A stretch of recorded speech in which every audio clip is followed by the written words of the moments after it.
시간 우리에게 주시는 하나님의 말씀은 신약성경 3장 13절로 17절까지의 말씀입니다. 말씀을 봉독하겠습니다. 이때에 예수께서 갈릴리로부터 요단강에 이르러 요한에게 세례를 받으려 하시니 요한이 말려 이르되 내가 당신에게서 세례를 받아야 할 터인데 당신이 내게로 오시나이까. 예수께서 대답하여 이르시되 이제 허락하라. 우리가 이와 같이 하여 모든 의를 이루는 것이 합당하니라 하시니 이에 요한이 허락하는지라. 예수께서 세례를 받으시고 곧 물에서 올라오실새 하늘이 열리고 하나님의 성령이 비둘기같이 내려 자기 위에 임하심을 보시더니 하늘로부터 소리가 있어 말씀하시되 이는 내 사랑하는 아들이요 내 기뻐하는 자라 하시니라. 아멘. 이시아 목사님께서 하늘의 열림을 경험하는 신앙이라는 제목으로 말씀을 전하시겠습니다.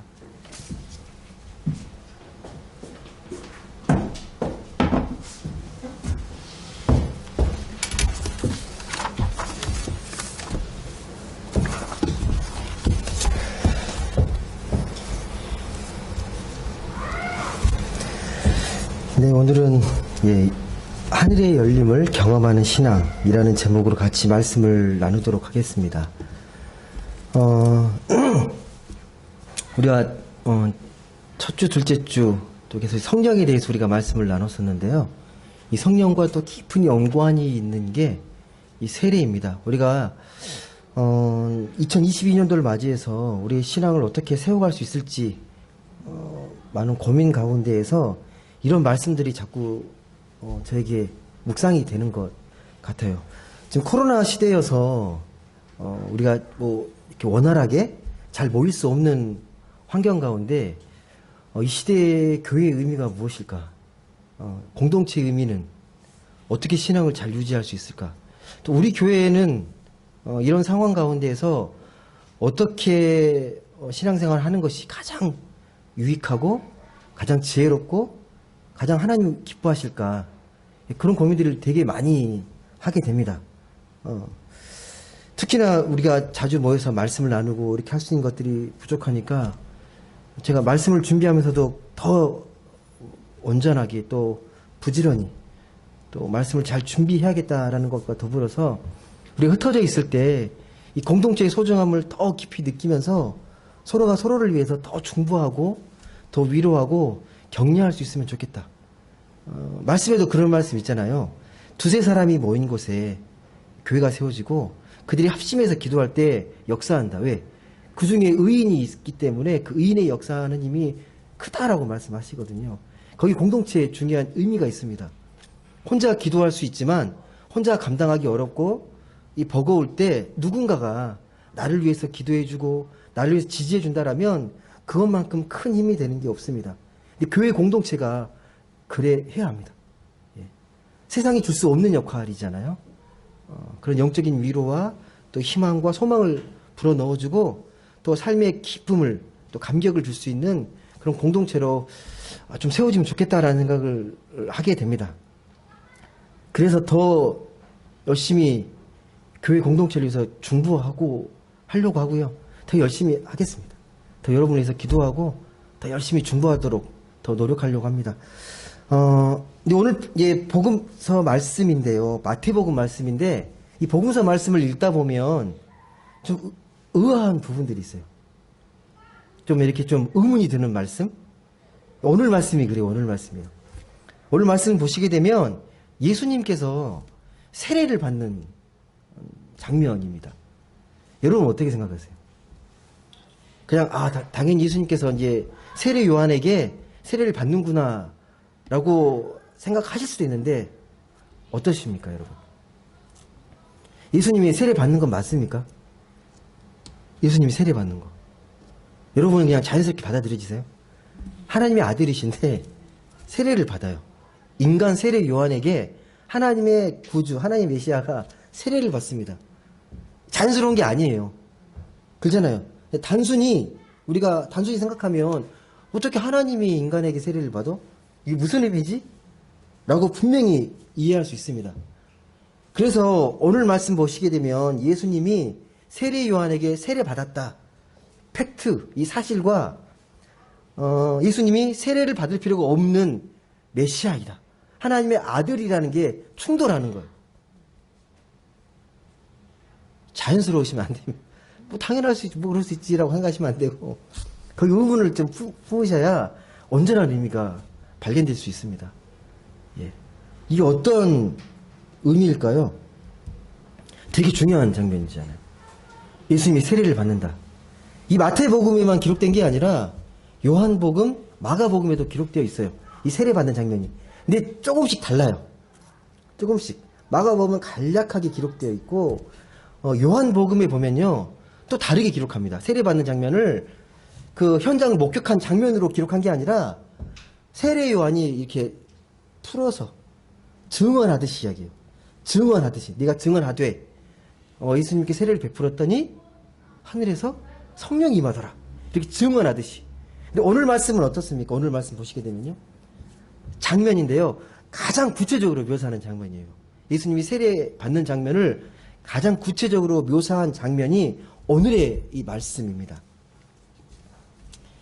근데 요한복음의 말씀을 보시게 되면, 그러니까 복음서마다 조금씩 다르게 기록하는데 요한복음 같은 경우에는 뭘 강조하는 거냐면 예수님이 세례 받는 것에 대해서 강조점이 있는 게 아니라 예수님에게 세례를 베풀었더니 성령이 임하더라. 성령이 강조되어 있어요. 예수님 세례 자체가 중요한 게 아니고 예수님께 세례를 베풀었더니 성령이 임하더라. 여기 강조점이 있는 겁니다. 오늘 말씀은 어떻습니까? 오늘 말씀은 현장을 그대로 표현하거든요. 구체적으로 예수님이 어떻게 세례를 받고 계신지 그 현장의 장면들이 기록이 되어 있습니다. 근데 요한복음에도 기록되어 있지만 오늘 말씀에도 마찬가지고 요단강에서 세례 요한이 이 세례를 베풀 때 이 세례는요 회개의 세례입니다. 네 잘못을 뉘우치고 회개하라. 회개하라. 회개의 세례이거든요. 이렇게 베풀고 있는데 어느 날 주님이 다가오는 거죠. 이 세례 요한에게. 나에게도 세례를 베풀라고. 감당이 안 되는 거예요. 제가 세례를 받아야지. 어떻게 감히 제가 주님께 세례를 베풀겠습니까? 하면서 받아들이려고 하지 않습니다. 예. 거부합니다. 그런데 예수님께서 다시 설명하죠. 나에게 세례를 베풀어라. 세례를 베푸는 것이 하나님의 뜻을 이루는 것이다 라고 말을 하니까 그때서야 비로소 세례를 베풀어요. 네 세례를 베푸는 것도 뭘 알고 베푸는 게 아니라 예수님께서 그렇게 말씀하시니까 네가 나에게 세례를 베푸는 것이 하나님의 뜻을 이루는 것이다 라고 하니까 그 말씀에 순종하는 거예요. 알고 세례 주는 게 아니에요. 세례 요한이. 되게 중요한 말씀인데 이걸 좀 깊이 들여다봐야 합니다. 그냥 넘어가시면 안 되고요. 아, 예수님 세례 받았구나. 성령이 임했구나. 라고 넘어가면 여기에 많은 메시지를 놓치게 됩니다. 좀 더 깊이 들여다보셔야 돼요. 아, 예수님이 왜 굳이 하나님의 아들이신데 구주이고 메시아이신데 왜 인간 세례 요한에게 세례를 굳이 받을 필요가 있었을까? 그 의미가 무엇일까? 좀 깊이 생각해 보셔야 합니다. 여러분, 예수님이 세례 요한에게 세례를 받게 되자 놀라운 현상이 나타났거든요. 두 가지의 현상이 나타납니다. 첫 번째가 뭡니까? 눈에 보이는 현상. 이 시각적인 건데 오늘 말씀에 보면 하늘이 열렸다라고 표현합니다. 하늘이 열리고 하나님의 성령이 어떻게 해요? 비둘기같이 예수님에게 임하더라. 이게 첫 번째 현상이고요. 또 한 가지가 청각적인 거예요. 소리가 들려요. 하늘에서 울림의 소리가 들립니다. 그 울림의 소리가 무엇입니까? 이는 내 사랑하는 아들이요 내 기뻐하는 자다 라는 음성이 들려오는 겁니다.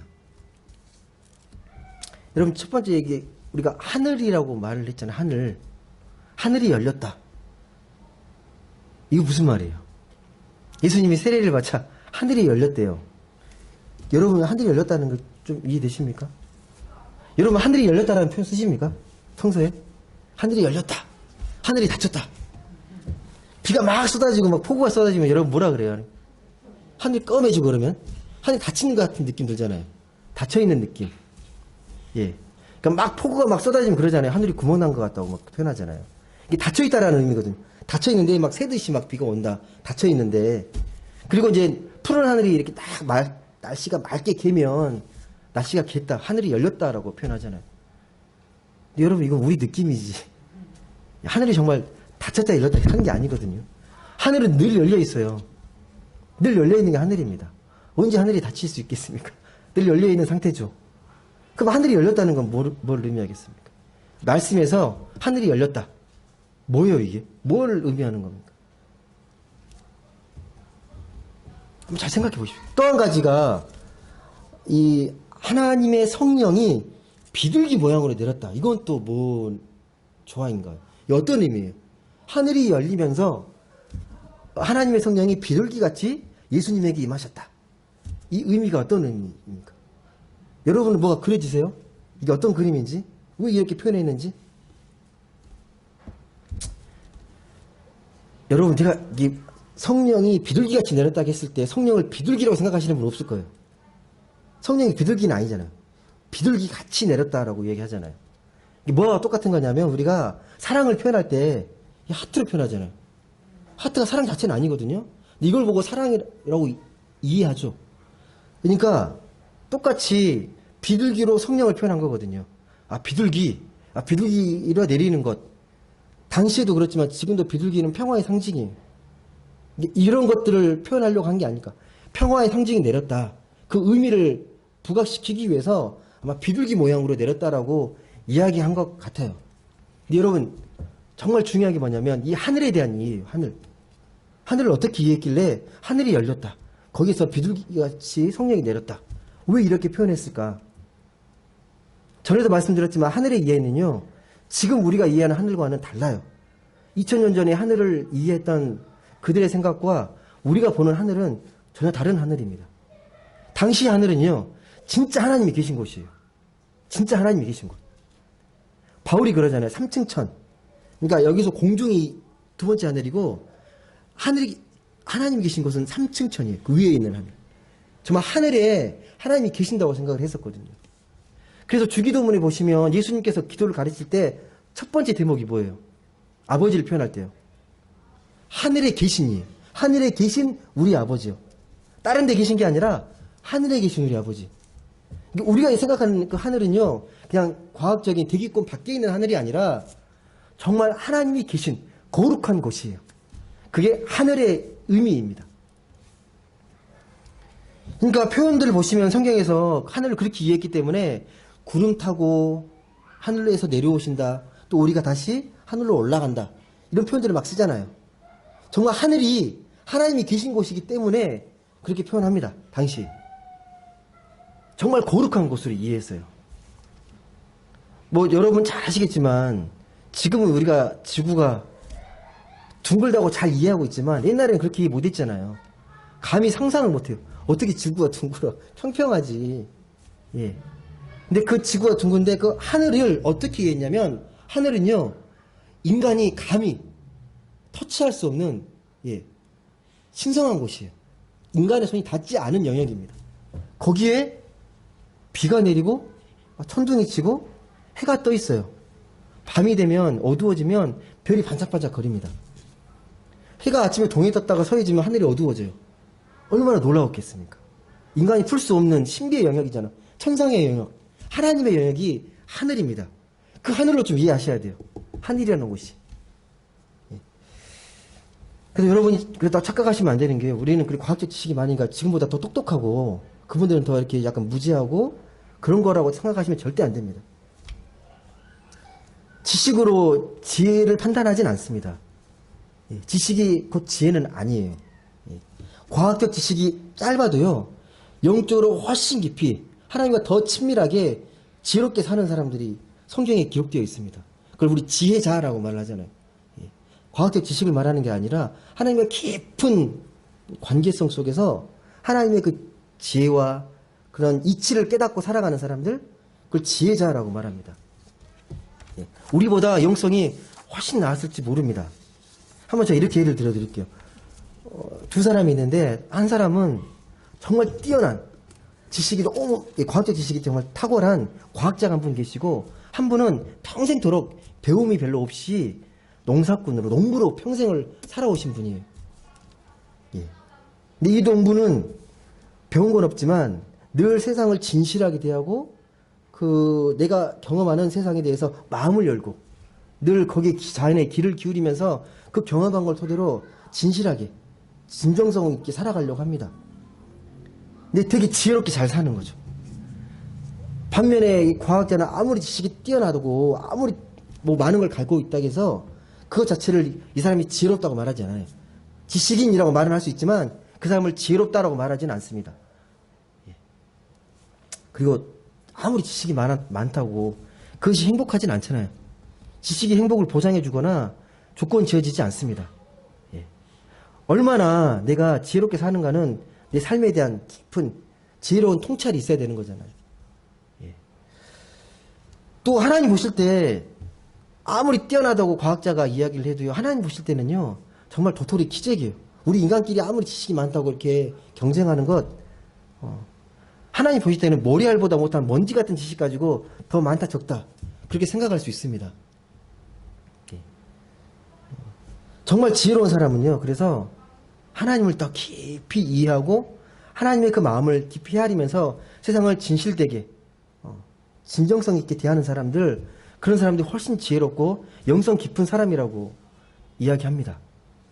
성경의 인물들이 그렇잖아요. 지혜로운 사람들이 많은데 지금처럼 우리보다 지식이 많지는 않았지만 훨씬 지혜롭거든요. 바른 길을 잘 알고 생명의 길을 잘 알았거든요. 하나님을 따라서 순종하면서 그 길을 걸어갔던 사람들이 수많은 인물들이 증언합니다. 여하튼간에 다시 돌아와서 여러분, 이 하늘이 말하는 그 말씀의 의미를 좀 다시 생각해 보셔야 합니다. 이 하늘의 의미를 제대로 이해하지 못하면 오늘 말씀의 핵심을 놓치게 됩니다.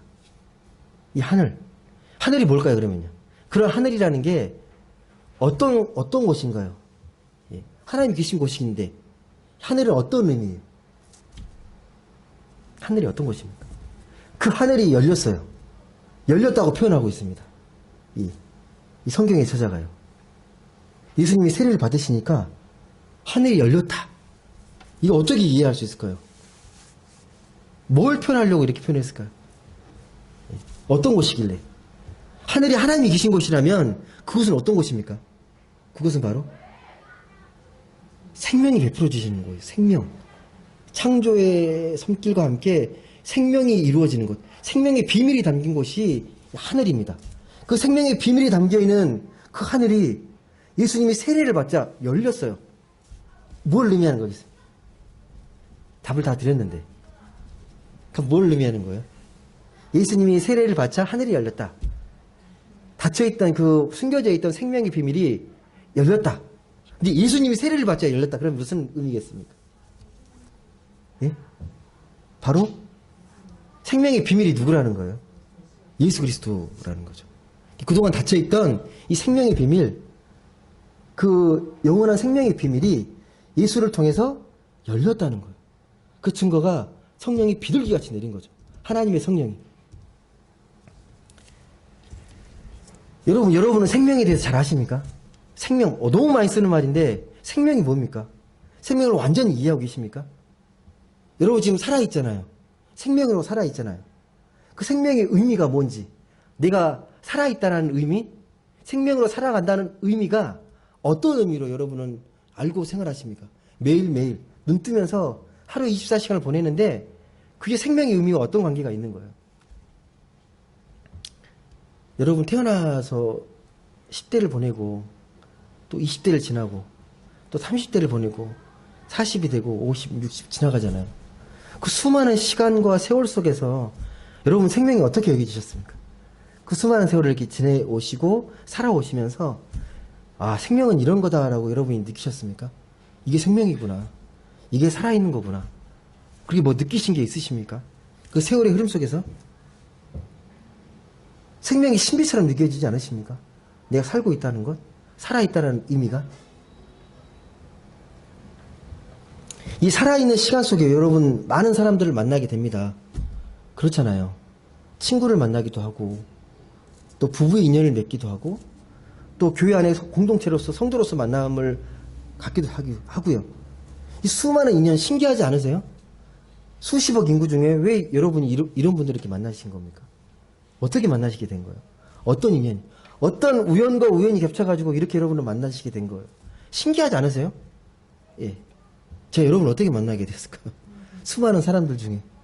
예. 굳이 이 땅 한국에 태어나가지고, 예. 수원 땅에서 어떻게 여러분을 만나게 됐을까요? 예. 그 모든 생명의 비밀이 담겨 있는 곳이 하늘입니다. 그 생명의 비밀. 우리 삶에 살아가는 모든 비밀. 예. 그래서 그 생명은요, 예수 그리스도의 그대로 전해지는 거예요. 예수 그리스도를 통해서 생명이 완성이 됩니다. 생명이시기 때문에 예수를 통해서 생명이 완성이 됩니다. 오늘 본문을 다시 한번 잘 보시길 바랍니다. 예수님이 세례를 받는 순간에 하늘이 열렸다. 이제 예수를 통해서 그 생명의 비밀의 문이 열렸다는 겁니다. 예. 우리는 그걸 보고 싶다고 보는 게 아니라 열려 있어야 보는 거예요. 우리가 막 열려고 막 노력한다고 보는 게 아니라 열리는 그 순간에 우리도 그 생명을 깨닫게 됩니다. 근데 그 하늘을 여는 문, 생명의 열쇠, 그 생명이 바로 예수 그리스도라고 말씀하는 거예요. 이게 바로 예수가 세례를 받자 하늘이 열렸다라는 표현이에요. 그냥 읽으면 이렇게 느끼기 어렵습니다, 여러분. 깊이 생각하셔야 돼요. 말씀의 의미를요. 예. 그래서 우리가 예수 그리스도를 통해서 생명을 알게 됐고 생명을 얻게 되었다. 구주를 영접하는 의미가 어떤 의미냐면 다른 의미가 아니라 내가 그동안은 죄와 사망의 권세에서 우리가 눌려 살았다라면 거기서 해방되어서 이제 새로운 생명의 세계에 내가 발을 뒤어놓게 됐고 영원한 생명을 얻게 됐다는 거예요. 누구를 통해서요? 예수 그리스도를 통해서. 그 증거를 오늘 마태복음 뭐라고 이야기하냐면요. 성령의 임재와 하늘의 소리로 이야기합니다. 하늘의 소리.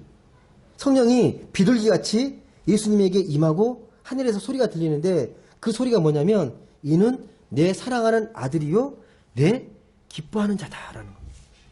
예. 예수님은 하나님의 아들이시다. 다시 말씀드려서 예수님은 생명의 주인이시다라는 말씀입니다. 여러분 여기서도 그냥 지나치시면 안 되는 게 뭐냐면 너무도 여러분이 많이 들으니까 당연하게 여기는데요. 예수님이 하나님의 아들이시잖아요. 여러분 이 표현에 대해서 그냥 별 의문이 안 드십니까? 예수님이 하나님의 아들이라는 표현에 대해서 의심이 전혀 안 드세요? 당연한 겁니까? 예수님이 하나님의 아들? 왜 이렇게 표현했을까요? 잘 생각해 보세요. 하나님이 우리 인간처럼 아들을 둔다는 게 여러분 이해되십니까? 뭐 그리스 신화에 나오는 것처럼 아들을 낳고 해서 이렇게 신들이 또 펼쳐지고 그런 겁니까? 유일신이잖아요. 어떻게 하나님의 아들을 이렇게 또 예수님이라고 말할 수 있죠? 왜 이렇게 표현했을까요? 너무 많이 들으셔가지고 당연하게 여기실 거예요. 아, 예수님 하나님의 아들이시지. 별로 이렇게, 근데 잘 생각해 보십시오. 인간처럼 하나님의 아들, 이건 좀 뭔가 아니지 않나라고 생각해 볼 수 있잖아요. 왜 이렇게 표현했을까요? 왜 예수님이 하나님의 아들이시죠? 이거 잘못 이해하시면요. 부자 관계로 오해할 수 있어요. 하나님의 아들, 예수 그리스도. 부자 관계로 이해하신다니까요. 왜 이렇게 표현했겠냐라는 거죠. 하나님과 예수님의 관계를 하나님의 아들로 표현했는데, 말씀으로 표현할 수 있는 아무튼 최상의 표현이 예수님은 하나님의 아들이시다라는 표현이에요. 인간적인 아들이 아니라 성경적인 의미, 영적인 의미가 있어요. 예수님을 하나님의 아들로 표현하신 그 의미가 있습니다. 왜 이렇게 표현하셨을까? 예수님을 하나님의 아들로 표현하셨을까? 여러분 아들하면 가장 특징이 뭐죠? 예, 누구의 아들 그러면 어떤 의미가 많이 담겨 있습니까? 넌 누구 아들이구나 그러면 어떤 의미죠? 내가 누군가의 아들이다 그러면 어떤 의미입니까?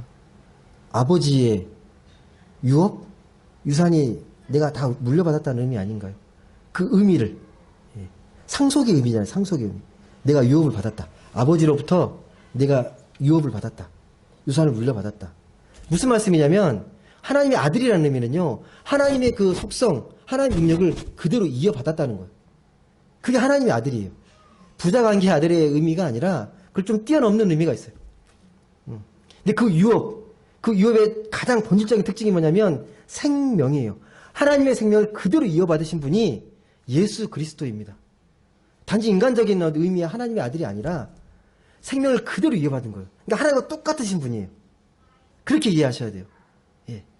이렇게 뭐 상하 수직관계 하나님 아들이 아니라 삼위일체 하나님이신데 하나님의 그 아들로서 똑같이 인간의 육신을 입고 오셨는데 하나님의 유업을 그대로 이어받으신 분, 생명의 속성을 그대로 받으신 분, 그게 예수 그리스도이시라는 거예요. 예. 그 증거가 뭡니까? 하나님 예수 그리스도가 생명이라는 증거, 부활이잖아요.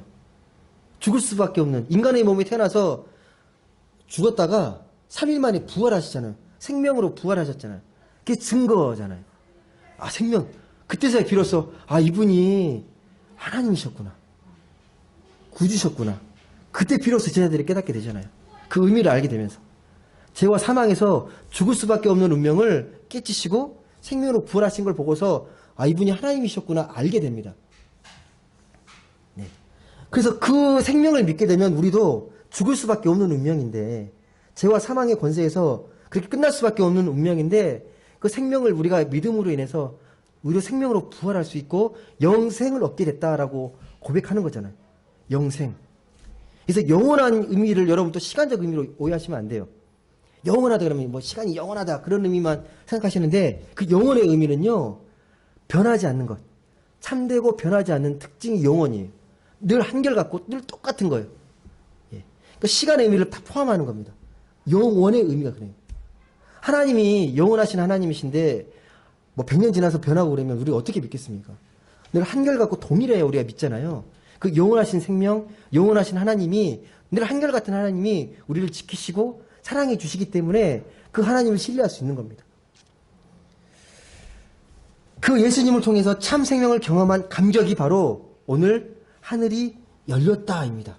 그 증거가 성령이 비둘기같이 내리고 하나님의 아들이다 라는 그 고백의 음성이 들려오는 겁니다. 그럼 제가 여러분 질문 하나 드릴게요. 여러분 이런 신앙 경험, 이런 신앙 고백을 하고 계십니까 여러분? 내가 그런 정말 하늘이 열린 경험, 예. 그 예수 그리스도에 임했던 그 성령의 임재, 성령의 충만함, 그걸 잘 느끼고 경험하고 계십니까? 예. 하늘이 열렸다. 예수 그리스도를 통해서 하늘문이 열린 그 놀라운 경험, 그 감격과 기쁨이 내 안에 있습니까? 이걸 다시 말씀드리지만 내가 노력한다고 깨달아지는 게 아니라 그렇게 보여주셔야, 열려야 보이는 거예요. 열려야. 믿음으로 봐야, 열려야 볼 수 있습니다. 여러분 꼭 기억하십시오. 생명을 우리가 이해할 때요. 세상이 말하는 생명으로 이해하시면 안 됩니다. 예. 단지 살아있음, 어느 땐가 죽음, 죽음이 반대 생명의 그 의미가 아니라 이 생명의 의미는 그런 의미가 아닙니다. 예. 하나님의 그 사랑과 숨결, 우리가 하나님의 자녀된 권세, 그게 생명이에요. 그걸 놓치시게 되면 세상의 생명으로 오해할 수 있습니다. 세상은 생명을 어떻게 이해합니까, 여러분? 생명마저도 수단으로 여기잖아요. 돈의 가치로 매기잖아요. 돈의 가치로. 물질화 돼가지고 생명도 돈으로 살 수 있는 것처럼 여겨집니다. 그게 연봉이잖아요. 너 얼마짜리 가치다. 얼마짜리다. 수단으로 여기잖아요. 근데 돈으로 환산할 수 없는 게 우리의 생명이잖아요. 여러분, 또 이렇게 제가 예를 한번 들어드릴게요. 사과나무가 있는데 사과나무를 딱 보면서 아직 열리지 않은 사과나무예요. 그 열리지 않은 사과나무를 보면서 두 사람은 이렇게 생각. 어떤 사람은 그 사과나무를 보면서 야, 이거 사과나무 많이 열리면 잘 열리 많이 맺게 되면 잘 따가지고 팔면 돈 되겠는데? 뭐 물질로 생각하는 사람도 있을 거예요. 근데 또 한 번은 이 사과나무를 생명으로 보는 거죠. 이 사과나무가 어떻게 뿌리를 내리고 이 나무로 자라고 열매를 맺게 될까? 또 올 한 해 동안 열심히 또 햇빛을 받고 또 비를 받고 또 영양분을 받으면서 되지 않은 돌봄과 이 손길 속에서 열매를 잘 자랐으면 좋겠다. 생명의 가치로 보는 거죠. 똑같은 거예요. 사람을 보더라도요. 되게 좀 이해타산을 따져서 만나는 사람들이 있고 순수하게 만나는 게 있잖아요. 생명으로 여기고 내가 돌볼 이웃으로 보고 만나는 사람도 있잖아요. 성령이 임하고 내 생명을 경험하게 되면요. 결코 사람을 수단으로 여기지 않습니다. 예. 귀한 영혼으로 여깁니다. 예수 그리스도가 그랬잖아요. 예. 아무리 하찮게 여기는 사람도 예수님은 너무 귀하게 여기시고 그 영혼을 살리시기 위해서 최선을 다하시잖아요. 예. 생명을 수단으로 여겨서는 안 된다는 거예요. 이런 생명의 깊이를 우리가 생각하게 되면요, 생명은 전혀 새로운 차원으로 다가올 수 있게 됩니다. 다시 말씀드리지만 우리는 세상 사람들과는 다른 차원으로 이 생명을 생각해야 합니다. 예수 그리스도를 믿는 목적, 예수를 믿는 목적. 예. 어떤 분들은 뭐 예수 믿고 구원받고 천국 가기 위한 목적이라고 이야기하지만, 내심 이 세상을 살아가면서 이왕 예수 믿었으니까 내가 부자도 되고 잘 살고 건강하고 그런 걸 꿈꾸는 분들이 많이 계실 겁니다. 당연합니다. 인간이라면, 마음이라면 그건 당연한 욕망인데, 단지 세상에 돈을 잘 벌고 건강하고 그렇게 사는 것으로 만족할 거면 굳이 예수 믿을 필요가 없습니다. 그렇잖아요. 예수 안 믿어도요, 얼마든지 돈 잘 벌고 건강한 사람들은 건강하거든요. 건강의 비결을 쫓으면 되고 돈 잘 버는 비결을 쫓으면 됩니다. 요즘 유튜브 보면 많이 나오잖아요. 1억으로 뭐 10억 만드는 비결 뭐 이렇게 막 뜨고 막 어디 투자해야 될지 뭐 되게 많이 나오거든요. 뭐 예수 믿고 돈 할 필요는 없잖아요. 거꾸로 예수를 아무리 잘 믿어도 죄송한데 다 부자 되는 거 아니고요. 병들 수 있습니다. 우리 인간의 몸은요. 제가 말씀드리는 건 본질이 아니라는 거예요. 그게 본질은 아닙니다. 신앙생활 잘해서 내가 뭐 건강하고 돈 잘 벌고 이게 본질이 되어서는 안 된다는 겁니다. 우린 전혀 다른 차원에서 이 생명과 삶을 생각해야 합니다. 영원한 생명을 내가 어떻게 경험하면서 잘 누릴 수 있을까? 세상이 줄 수 없는 이 영원한 생명의 가치를 내가 얼마나 잘 누리면서 살아갈 수 있을까? 그러면 어떻게 우리가 이 생명을 우리가 경험하고 잘 누리면서 살아갈 수 있겠습니까? 비결이 뭘까요? 오늘 말씀 혹시 나와 있는지 보이십니까? 어떻게 해야 내가 그 영원한 생명을 경험하고 누릴 수 있겠습니까? 혹시 발견되시나요? 어떻게 하면 우리가 이 생명을 선물로 받죠? 성령을 경험할 수 있겠습니까? 이 놀라운 구원의 감격과 기쁨, 이 삶의 충만함을 느낄 수 있는 생명의 경험, 성령 충만함의 경험을 어떻게 하면 얻을 수 있겠습니까? 여러분이 할 수 있는 게 뭐예요?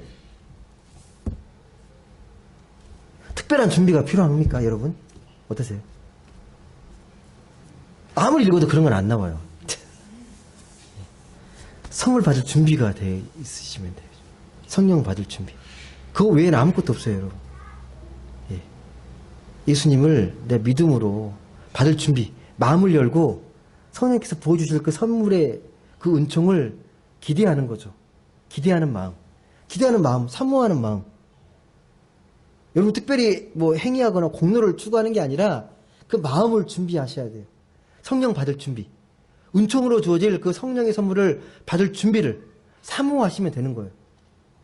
그렇기 때문에 여러분, 이 성령이라는 선물이요, 똑같이 주어지는 게 아니라 여러분의 삶의 자리가 다르잖아요. 각각이 다르잖아요. 여러분의 처지와 환경에 따라서 다르게 주어져요. 똑같이 주어지지 않습니다. 여러분에게 필요한 하나님의 그 은총의 선물들이 각자의 형편과 처지에 따라서 다르게 주어집니다. 여러분이 준비만 하시면 돼요. 여러분이 마음을 열고 성령을 사모하시고 내게 부어질 그 은혜, 하늘문이 열리는 은혜를 사모하고 그걸 구하시게 되면 부어주십니다. 부어주실 겁니다. 한량 없이 부어주실 겁니다. 단지 기대하지 않고 사모하지 않고 반신반의하는 거예요. 정말 그럴까? 나에도 그런 은혜가? 구하시면 됩니다. 받을 준비를 하시면 돼요. 마치 여러분이 그 시인이 그 언어의 영감을 사모하면 그 언어의 영감을 얻게 되고요. 음악을 만드시는 분들이, 작곡가들이 소리의 영감을 얻잖아요. 간절히 사모하는 가운데서. 원하지 않는데 오진 않거든요. 간절히 원하는 가운데 오거든요. 이 과정도 우리의 삶과 똑같아요. 신앙의 삶과도 똑같아요. 여러분이 얼마나 성령을 사모하는지, 그 하나님의 은혜를 사모하는지 그 마음의 준비에 따라, 말로는 하나님의 은혜를 사모한다 하면서 모습은 전혀 기대하지 않고 그렇게 살아가는데 어떤 은혜가 부어지겠고 그 은혜가 주어진들 그 은혜로 깨닫겠습니까? 늘 내 마음을 점검하셔야 돼요. 저번 주에 말씀드렸지만 내 안에 내 것으로 가득 차 있으면 성령이 임하기가 어려워요. 내 생각으로 꽉 차 있으면 성령이 임하기를 간절히 원하면서 성령의 마음으로 간구하셔야 합니다. 말씀을 맺겠습니다. 올 한 해 동안 오늘 이 말씀처럼요, 예수님을 통해서 이 생명의 깊이, 하늘이 열리는 경험을 좀 많이 하셨으면 좋겠어요. 예. 내가 노력으로 얻어지는 게 아니에요. 하늘이 열리는 놀라운 이 생명의 경험을 내가 먼저 경험하셨으면 좋겠습니다. 그 경험을 통해서 내가 하고자 하는 것들을 온전하게 흔들림 없이 차곡차곡 이렇게 이루어 가셨으면 좋겠습니다. 생명의 경험이 먼저입니다. 내가 원하는 욕망이 먼저가 아니라 생명의 경험을 함으로 인해서 내가 하고자 하는 것들이 더 명확해지고 온전해집니다. 부디 올 한 해도 여러분의 삶에 이 성령의 도우심과 은혜로 예수님을 통한 생명의 문이 활짝 열리시기를, 그래서 주 안에서 참 행복과 기쁨을 충만하게 경험하는 모든 분들 다 되시기를 주님의 이름으로 간절히 소망합니다. 기도하겠습니다. 사랑의 하나님, 감사합니다. 오늘도 귀하고 복된 주일을 맞아 하나님 말씀을 나누고 또 주의 말씀을 깊이 생각합니다. 하나님, 우리가 하늘을 열림을 경험하는 그런 신앙인이 되고 싶습니다. 닫혀있는 마음으로 부정적인 시각과 또 세상 것들로 인해서 우리가 유혹받고 또 마음이 어려워지고 마음이 위축되는 것들이 아니라 성령의 은혜로 하늘이 열리는 놀라운 성령의 체험으로 우리 삶이 더욱더 든든해지고 또 깊어지게 하시고 흔들림 없는 그 생명의 경험을 통해서 올 한 해도 하나님 주신 참 기쁨과 행복을 온전히 누리며 살아가는 우리 모두가 되게 하여 주옵소서. 감사드리며 사랑이 많으신 예수님의 이름으로 기도드립니다. 아멘.